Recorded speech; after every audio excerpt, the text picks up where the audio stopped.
unfortunately that character had to end. A big part of that was the lawsuit. Yeah. And you came back as the Quebecers. Yeah, Quebecers did very well. Carl Ouellette.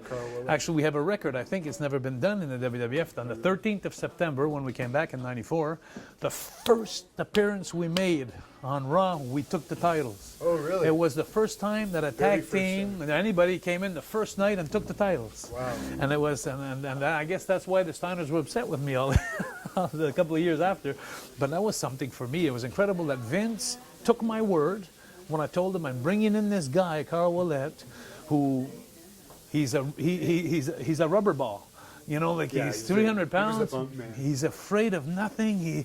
And with me and my talking and my little bit of high flying that was left in me, and him and his bumping, I said, we're going to come out. And then finally, Pat Patterson came to see him in my backyard because I'd built a ring in Puerto Rico. Yeah, on the beach. On the beach at a show. I was against Abdullah at night main event. He was just a preliminary match, and he came up to me, Carl, and he said, Jacques, he says, Mr. Rougeau, he says, I just want you to watch my match tonight. He says, I've been trying for 8 years to get into the WWF or in the business. He said, I can't do it.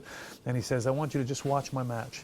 I said, sure. So when I watched his match, I really liked him. I took a liking into this guy, and he was from my home, and that's how it started. But when he decided to start working out with me, I put a ring in my backyard. And every day, me and him went into the backyard. We start thinking of moves, like the move off the top rope there, and then a couple of moves that we're doing there. The big tower where Carl was falling on the guys. I don't know if you remember as the Quebecers. We were killing the guys, but we weren't. Pick his hand up. And he did and we did a lot of leg sweeps, different kind of moves that it was new. Yeah. And when we came in, then we had a great run against. I won the titles 3 times with him, back and forth. Right. Working with the moms, Men on a Mission, and Mabel. Remember the double suplex? We did the double suplex to Mabel. 640 pounds, and it was awesome. He never got off his feet, Mabel, in the business since he'd been there. Oh, really? Never. And me and Mabel, when we were on Europe on tours, on buses and stuff, we always played cards together. We were really good friends, me and Mabel. So when I suggested to Mabel, I said, hey, Mabel, I said, we're giving you guys the title, you got to give us something, And I said, I know Carl's strong, and I think I could hold my hand. I said, let us give you a suplex. And they all started laughing. I said, no, we're serious. I said, if you push off, just give us the push off. And then from then on, we could get you up, just straighten your legs. And we went like this, 640 pounds, plus Carl was 300. I was 250. So what a crash, when we hit the ring. And but that was amazing. A lot of people remember that double suplex we did. And so they were fun guys to work with too. And Johnny Polo was your manager, and he ended up going on to great fame as Raven. Do you have any memories? No, I haven't. Because when I quit with Carl, I stopped watching WWE. If you ask me today, I'm ashamed to say so, I haven't watched TV in like 12 years. Right. I haven't watched the WWF, WWE, and TV. I don't know the characters. I don't know the new guys. I just heard of Stone Cold. And The Rock was there when I was leaving, so I knew him. I heard the names, the guy that makes the movie there, too, that they made a couple of movies there. Batista? No, not Batista. Another guy, blonde hair, short blonde hair there. He was in the movie in the swamps in New Orleans there when he's a... John Cena. So I heard a couple of names, but I haven't watched it.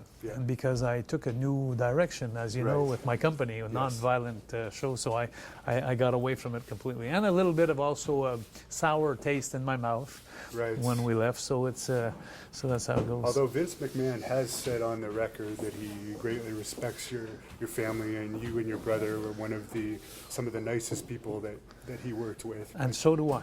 So you had 2 more big, huge matches in your career that I want to cover before we finish off here. The first one was your last match in the WWE in 1994 with Carl. You sold out Montreal Forum. It was awesome.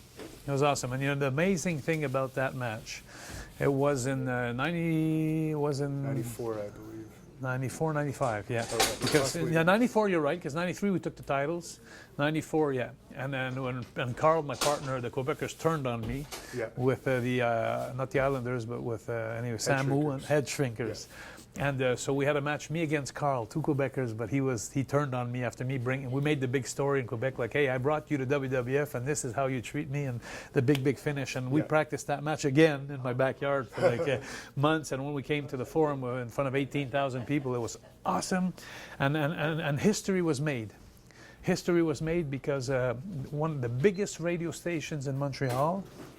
Now imagine this, people. You hear a baseball game on the radio, but you don't hear wrestling on the radio. And that match was transmitted on the radio station. Tu te rappelles-tu, Ménic, CKC avait mis mon match à la radio? Tu sais, mon match de retraite contre Carl Ouellette, CKC avait diffusé, c'était Paul Leduc. It was amazing. Sure, I remember. It's amazing. 1994. It's once in a while. Moi, c'est la première fois que je voyais ça. C'est ça. Me, it was a once in a, what was he trying to say? There's an expression there. Once in a lifetime. Once in a lifetime. Once in a lifetime. And it was like amazing. People were sitting in their cars that weren't with the 18,000 people, and they were listening to the Jacques Rougeau match of wrestling on the radio. That, for me, it's such a compliment. It's amazing. That was, and Carl Ouellette, I got to tell you something. He's one of the gutsiest wrestler I've seen, and not afraid of nothing, and a great guy. And anyway, I wish him luck in life, and I really do.